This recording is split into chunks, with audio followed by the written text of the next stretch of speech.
Today we have to discuss about the topic is oral lichen planus in disease of the skin.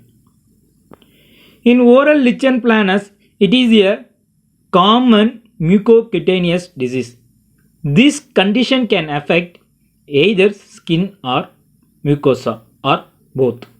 It can cause bilateral white striation, papules or plaque on buccal mucosa, tongue, gingiva. Etiology is CD8 T cell recognize an antigen with MHC1 on keratinocytes. CD8 T cell recognize an antigen with MHC1 on keratinocytes. These CD8 cells recognize an antigen with MHC1 keratinocytes. This antigen is unknown. So the lichen planus is a unknown etiology. In clinically, all racial groups are affected. Mostly older than 40 years people are affected, and also young adult and children also affected. This oral lichen planus associated with dermal lichen planus. If only oral lesion is present, that is isolated lichen planus.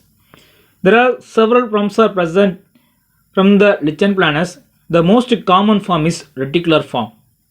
It is radiating white striae or grey velvety thread-like papules.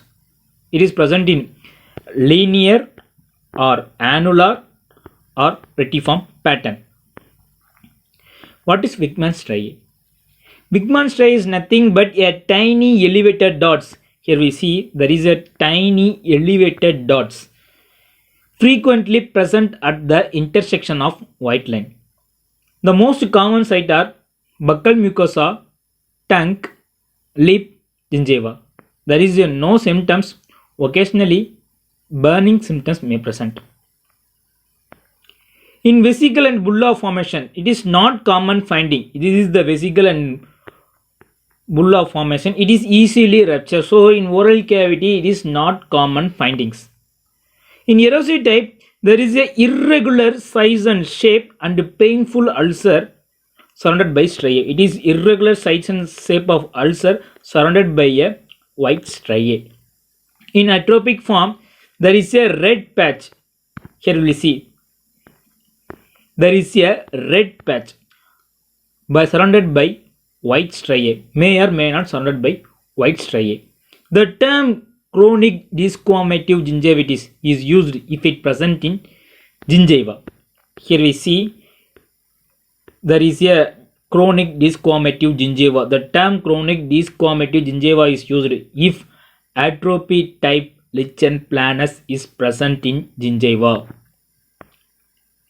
In hypertrophic type, it is well circumscribed elevated white lesion resembling leukoplakia. In histology, there is a hyperparakeratosis or hyperarthrokeratosis present, and acanthosis will seen, and intercellular edema of basal cell also seen, and sawtooth retipeg also seen. There is a band-like mononuclear infiltrate in subepithelial cell, and degeneration of basal keratinocytes form colloid bodies.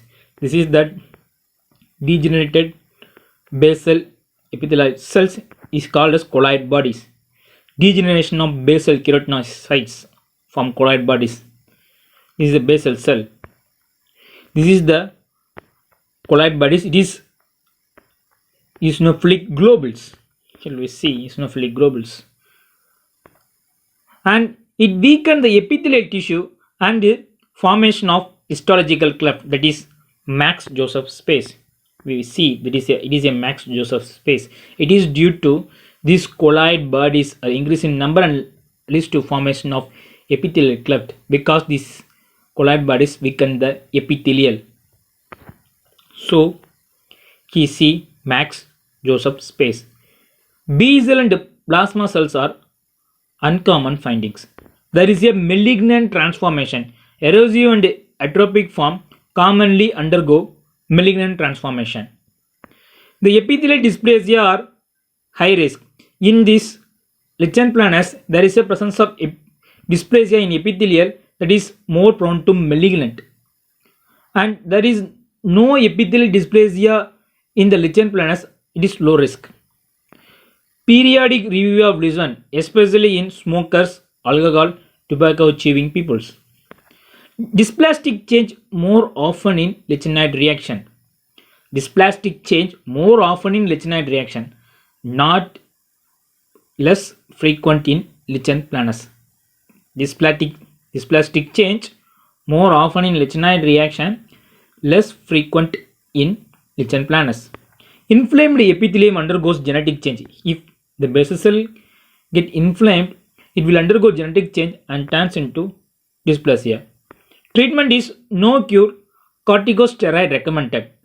Thank you.